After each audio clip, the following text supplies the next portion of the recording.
O ministro, ex-ministro, como você está enxergando esse cenário das eleições presidenciais agora de 2022, com as recentes pesquisas, toda aquela polarização que a gente está se acostumando aí nos últimos anos? Olha, eu sempre tive dúvida sobre a consistência dessas pesquisas eleitorais feitas, né, por quem faz. E ontem, na verdade anteontem, eu tive uma aula onde é que está o furo da lógica das pesquisas eleitorais. E eu, até que sou uma pessoa bastante envolvida nisso, não sabia.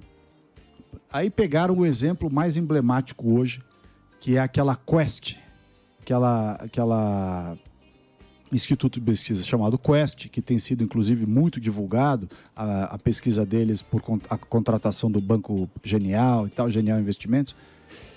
E aí explicaram. Primeiro que a Quest é tocada por um cara, não sei o que lá, Nunes, que por sua vez é o braço direito do Fernando Pimentel, petista de Minas Gerais, né?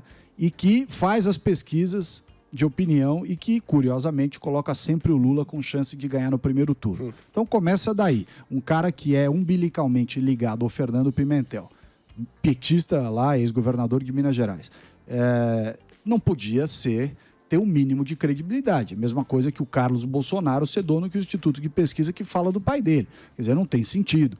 Então, mas ninguém fala que a Quest é tocada por um petista do governo do Pimentel. Primeira coisa.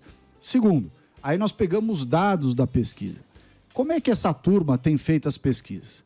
Você pega a pesquisa de opinião e não tem fraude. É só manipulação, não é fraude. O que é o seguinte? O cara pega os questionários de pesquisa. São Paulo tem 20 milhões de habitantes, eleitores. Espírito Santo tem 2 milhões. O que ele faz? Ele faz 50 questionários com as opiniões do estado de São Paulo e 45 questionários dentro do total da pesquisa com questionários do Espírito Santo. Ora, qual é a lógica disso? Isso é um desvio amostral total. São Paulo tem 20 vezes mais eleitores do que o Espírito Santo. Logo, você tinha que ter 20 vezes mais questionários utilizados na amostra, na amostragem desta pesquisa eleitoral, para você equilibrar. Primeiro, erro. Segundo, erro não, né? Manipulação. Segundo, faixa etária. O que ele faz? Você tem que pegar os dados do IBGE, se fosse um troço sério mesmo, você pega os dados do IBGE e divide a quantidade de respostas por pesquisa de acordo com a faixa etária da população brasileira. Por região, inclusive. Não. Pega e põe as respostas das regiões mais à esquerda e com gente mais jovem. Então, o que ele vai criando?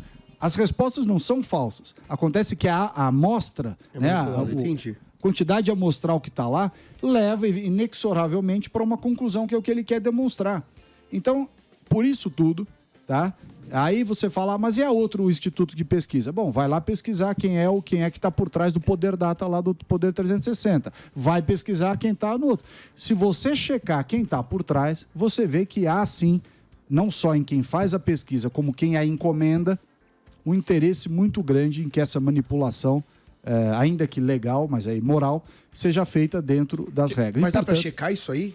Dá para checar, porque isso que é registrado, foi registrado no TSE. Exatamente, as pesquisas agora têm um grau grande de informações que se você for lá e for destrinchando os números, você descobre onde é que estão os furos.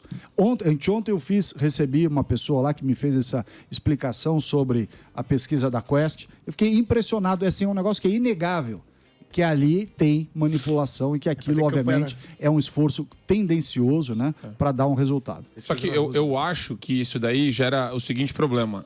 Você tem que desempenhar um esforço gigantesco para, né, provar que uma pesquisa estava errada, né, fazer uma baita de uma auditoria, entrar para analisar os dados, etc. Né, e quem vai pagar isso também? Daí você para e fala, tá, então enquanto você faz isso, já saíram mais 5 pesquisas. E eu acho, Salles, me corrija se eu estiver errado, que o interesse é construir sempre uma imagem mais simples ainda do que parece, né? As pesquisas dão Lula como 45%, 43% nessas pesquisas aí.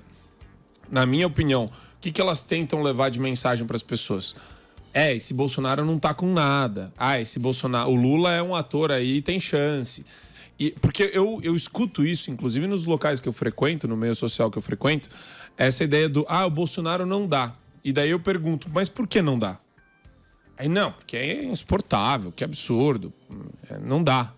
Eu falo, tá, mas qual que é o motivo desse nojinho estético, né, dessa... Só olha as pesquisas. E a pessoa, então, e daí a pessoa às vezes usa... A pesquisa ela fica guardada, eu acho, que no subconsciente da pessoa, e ela usa uma espécie de, não dá porque não dá, e não consegue falar por quê.